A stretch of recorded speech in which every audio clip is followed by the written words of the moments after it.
Hey guys, this is Marc Goldberg from Marc Vlogs Watches, and today I would like to talk to you about watches. I want to talk to you about expensive watches, but I think really the most important topic that I want to discuss with you today would be cheap watches.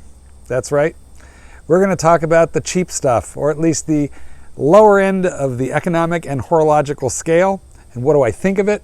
How do watches like that fit into my own collection and my thinking process as a collector and a lover of watches? But before we do that, you know what we got to do, guys. We got to get the quick fist watch check out of the way. And here it is.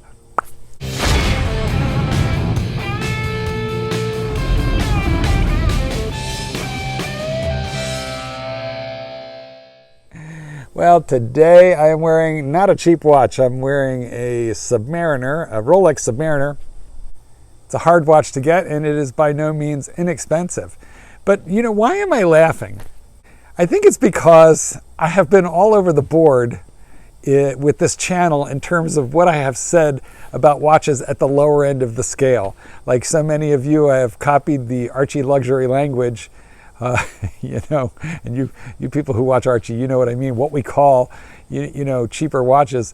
And but at the same time that I was making fun of and criticizing these lesser watches in terms of, you know, price and brand prestige, I was busy wearing them and collecting them and secretly loving them. And guys, I don't know, man. I think it's time that I came out of the closet. And I don't think this is going to surprise, you know, the fact that I was even in the closet might surprise some of you. So what have I been wearing for the last couple of days? Well, it was not the Rolex Submariner. I have been wearing the this all-metal G-Shock. This is the BGW 5000. It's a $500 G-Shock.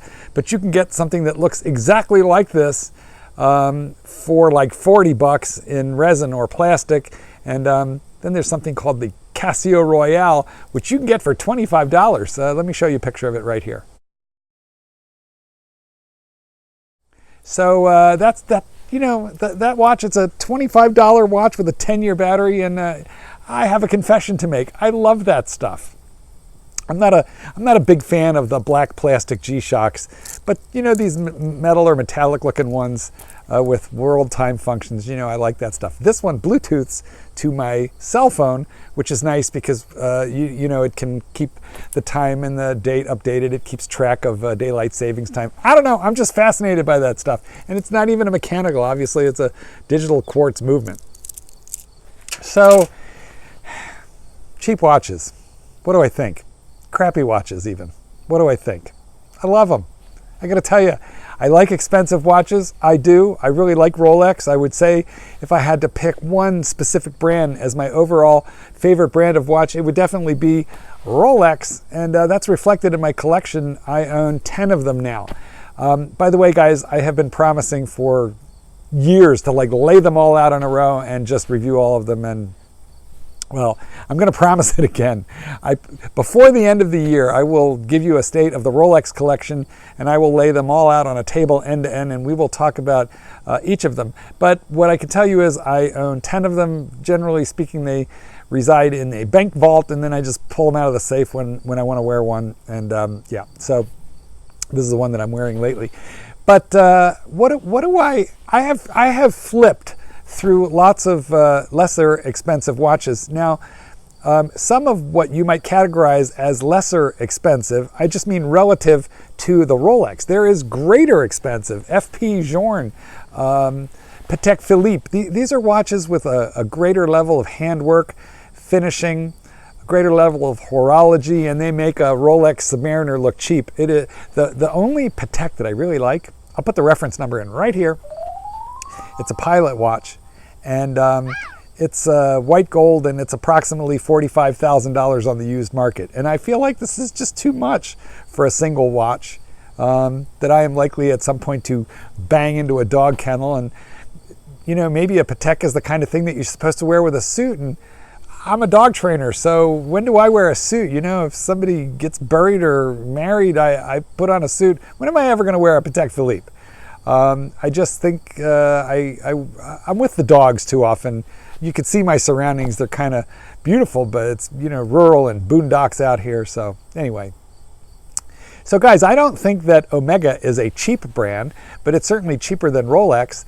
And I had the Omega Seamaster, the ceramic wavy cut dial, but the hands, you know, they just kind of bothered me. They're skeletonized hands, and you can't read that watch at night because the hands just disappear. I'll show you what I'm talking about with a picture of the watch dial right here.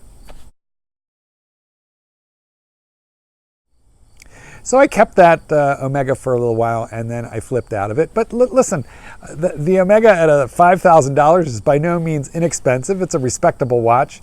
Rolex lovers tend to diss Omega, but you know, I'm not doing that any longer. I think actually Omega is really expensive.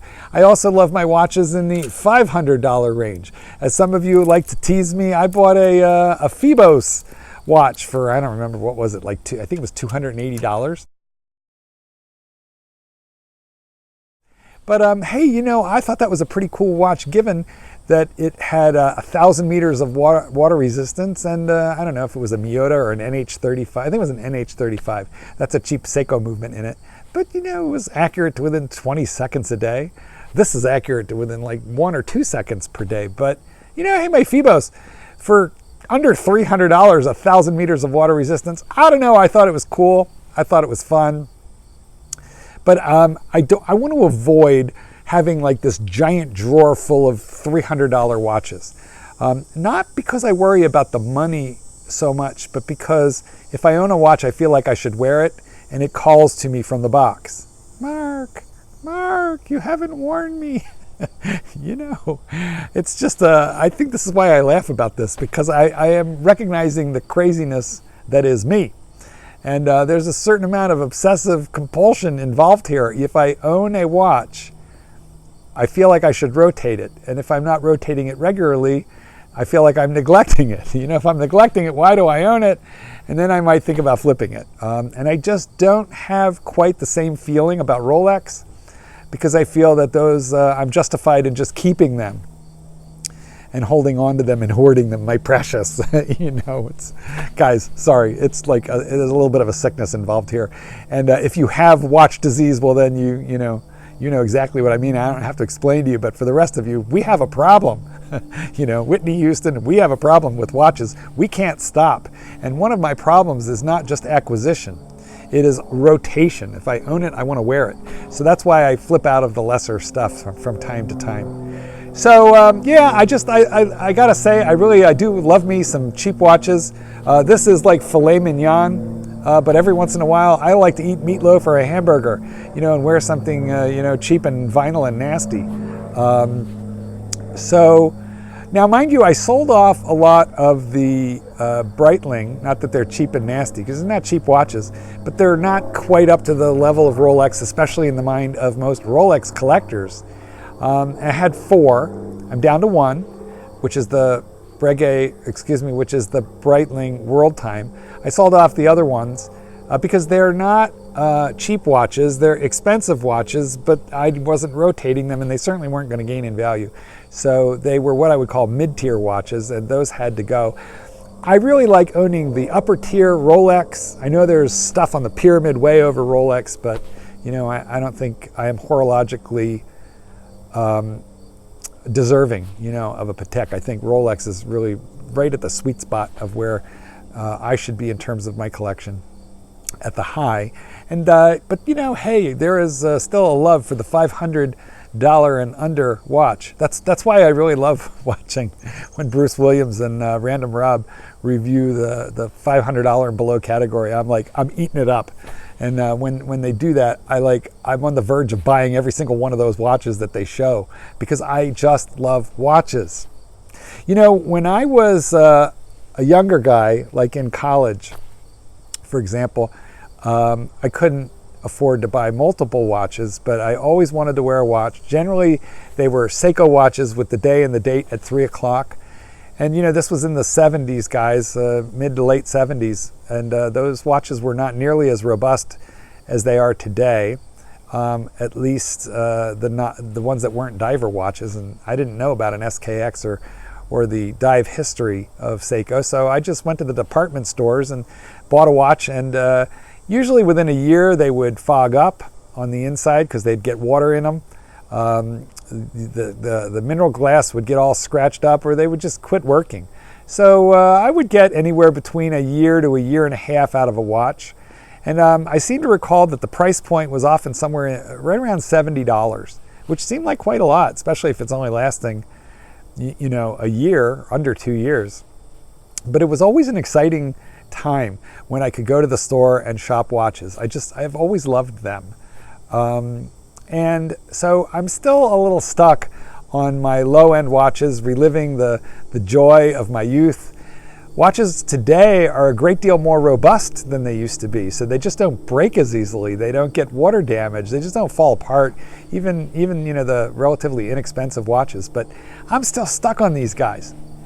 So that brings me to the sort of exciting conclusion of this video, and that is I have incoming, mind you, a lot of you guys know Zelos, which is a micro brand, but I think they're out of Singapore, right?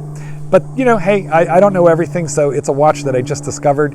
This is a sandwich dial, a diver, no date, again with the Seiko NH35 movement. I will do an unboxing and a review when it comes in, but it's a super cool looking watch, and I'm going to show it to you here.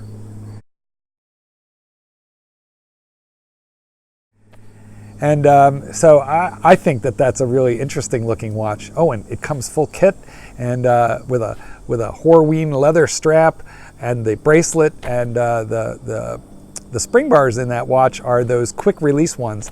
So it's very simple to take off the bracelet and put on the strap and so forth. And then it also comes with a leather watch roll, which I think is just cool as hell. So and it's $400. So yeah, I'm super excited to have it. And the lume, holy crap, the lume. Let me show you a lume shot of this watch right now. It's off the hook insane. So guys, that's what's coming in. Let me just say, I will tell you more about that watch when I do get it, but the reality is I may not keep it. I can't swear right now. We will see. Is it the $400 watch that I will want to keep and keep in rotation for a really long time? You know what? Time will tell, but I'm done being in the closet. I am no longer going to hide. I like cheap watches. I am a big fan of the lower end of the scale. Yes, I like my $10,000 Rolex watches. I can't help it, guys. But hey, the junky watches of the 1970s are long gone.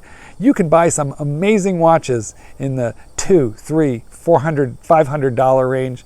And I urge you to stay tuned to this channel so we can talk more about them. Naturally, I still love my Rolex and will be pursuing ultimate Rolex glory.